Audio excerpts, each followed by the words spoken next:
everyone, and welcome back to Take 10. Today we're going to be on Chapter 6, and we're going to talk about problem solving.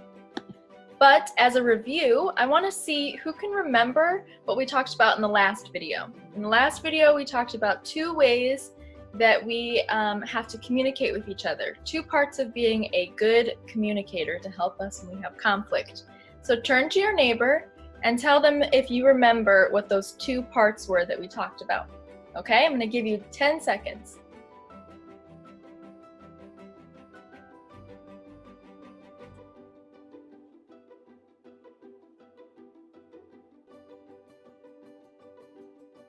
All right, these were the two things we talked about. One was being a good listener, and the other was focusing on the way that we talk to the person that we have conflict with. So for being a good listener, number one, remember that in conflict, it's important to listen to the person so you can understand their side of the story.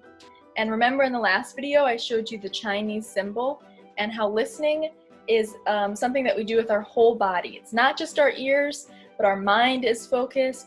We're making eye contact with them, our mouths are closed, and we're giving them our full attention so that we can understand their side of the story. And then the second part is the way that we talk to the person that we have conflict with. So when we have conflict, it's important to express our feelings. And so last time we practiced using I feel statements. So when someone does something that hurts your feelings, you have to tell them what your feelings are and what they did that made you feel that way. Okay? Good job. I hope that you remembered that review question. So as I said, today we're going to talk about problem solving.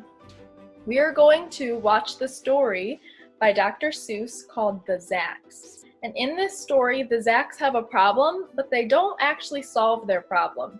So I want you to pay attention and see if you can notice what the problem is, and then we're going to talk about ways that they can solve their problem. Okay? So listen up as we watch this video.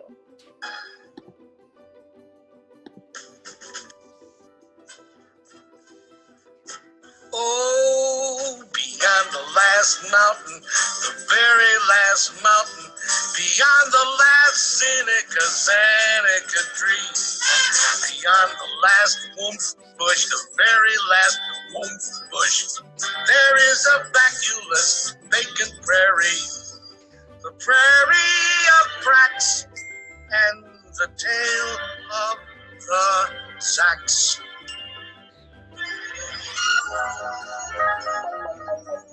One day, making tracks in the prairie of cracks, came a north-going Zacks, a north-going Zacks, and a south-going Zacks, a north-going Zacks, and a south-going Zacks. And it happened that both of them came to a place where they bumped. There they stood, foot to foot, face to face.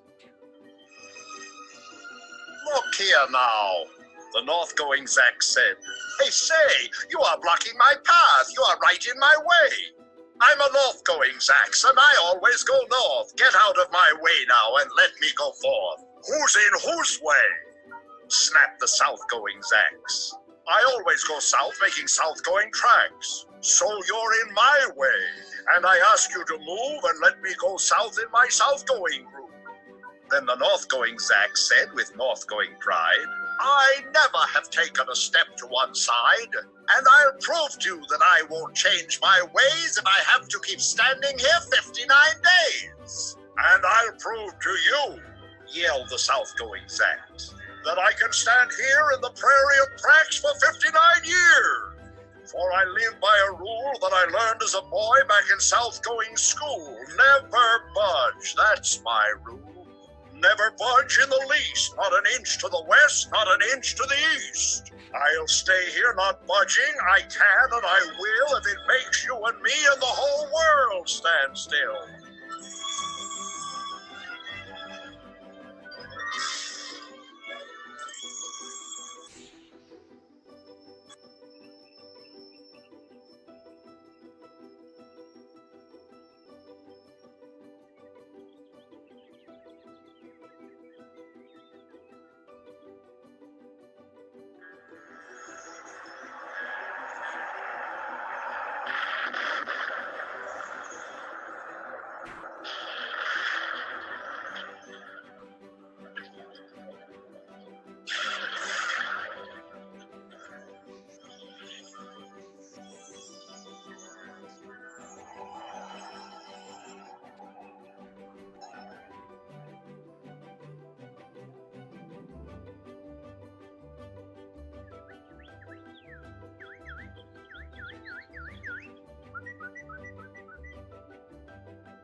Of course, the world didn't stand still.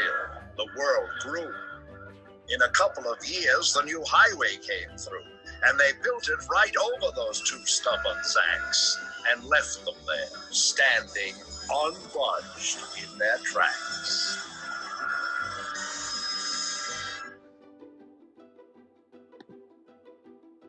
All right.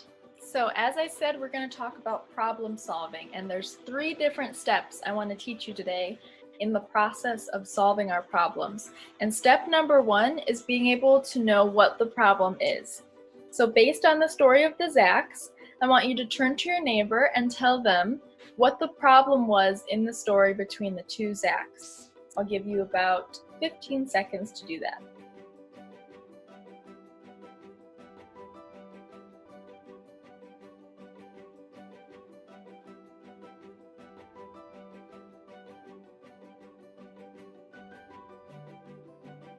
All right, so the problem in the story is that the 2 Zacks who are going in opposite direction bump into each other, preventing them from going the directions that they're trying to go. And they're so stubborn that neither one of them want to move. That's the problem. They can't get to where they're going because they're not willing to move out of each other's way, right? Great. Okay, so the next question I have for you is, what does it mean to have a problem? We've talked about what it means to have a conflict, and I think that the Zacks definitely have a conflict. But they also have a problem, right? And problems are when things aren't going right or the way that they're supposed to. So the example of this in the story is that the Zacks are trying to reach a destination in opposite directions of each other, but they can't get there because they're unwilling to move and they're in each other's way. So that's the problem of the story, like we just identified, okay? And so if something's not going right, there are ways that we can fix the problem. So that's what we're going to talk about next in step 2, which is to brainstorm. So to brainstorm means to think of lots of different ideas so that we can learn how to fix the problem. So there are lots of different ways that the Zacks could solve their problem. And I want you to think about those different ways. I actually have an activity for you in your activity journal that we're going to talk about, where you guys will do a little bit of brainstorming and you'll fix the problem for the Zacks. Okay? So the first part is we find out what the problem is. The second step is we think of different ways. There could be 5 or 6 different ways. Maybe there's just one different way. But we think of ways to fix the problem, to make things right again. Okay? And then the third step is, once we've brainstormed those different ways to fix the problem, we choose one that we think is best, and then we act on it. So we take the action steps that we need to do to fix the problem. I want to draw your attention down to this picture in the corner. And this is from the last scene of that story. So the Zacks were so stubborn, they did not move. But the story says that the rest of the world moved on, right? And they moved on so much that they built roads, they have cars, and even in the background there's buildings. So this kind of made me think about how the Zacks could solve their problem. So in your activity journal, I want you to also think about how the Zacks could solve their problem. And I want you to write the ending to the story for the Zacks. So it says, if we rewrote this story, what would be a better way to end it so that the Zacks could solve their problem using Take 10? And remember, our Take 10 slogan is talk it out, walk it out, wait it out. So those are 3 different ways that the Zacks could solve their problem. But I want you to think of what the best solution is for them.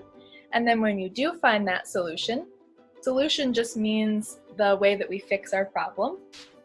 I want you to draw what that looks like in this box on your activity journal, okay? So you're gonna do this after the video is over. We've already done the first 2 steps.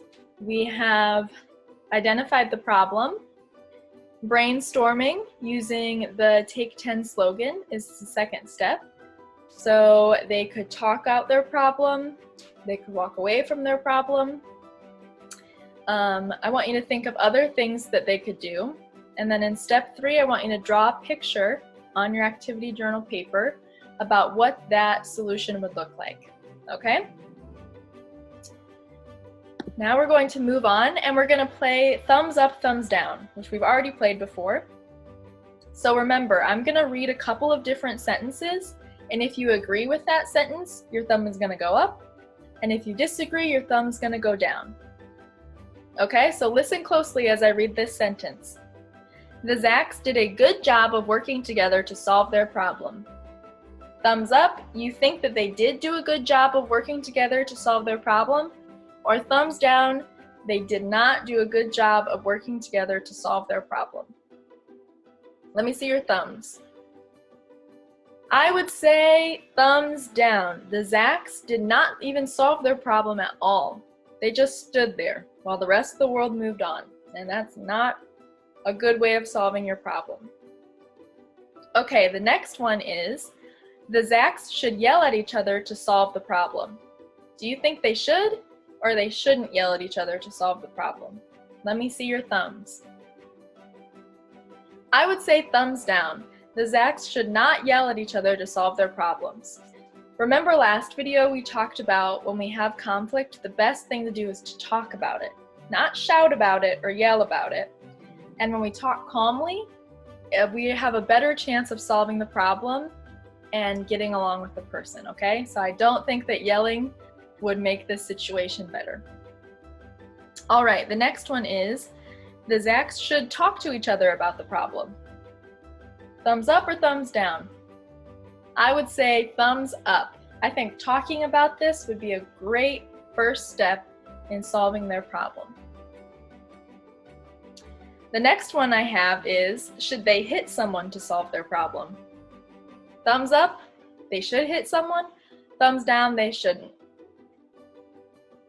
I would say thumbs down. They should not hit someone to solve their problem, especially when we're talking about Take 10, which is all about how to solve a problem non-violently. And hitting someone is definitely violent and not cool.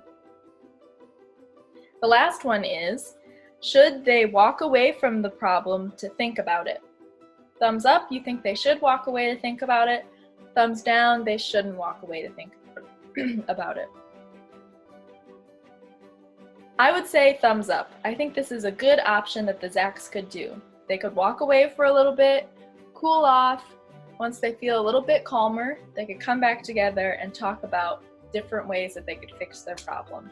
All right? So that's the end of our thumbs up, thumbs down game. Thank you for playing. So to review the steps that we need for problem solving, the first step is to identify or find out what the problem is, which is what we did in the story of the Zacks. The second step is to brainstorm for solutions. So this means think of different ways that you could solve the problem. So for example, in the story of the Zacks, one way we could solve the problem is they could build a road that has two sides, and the north-going Zack could stay on one side of the road, and the south-going Zack could stay on the other side of the road, and they could both get to where they're going. And then the third step is to choose one of the solutions that you brainstormed and then act on it. Okay?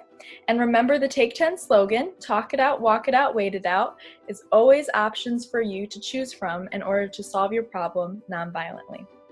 Thank you for being such good listeners, and I'll see you next time.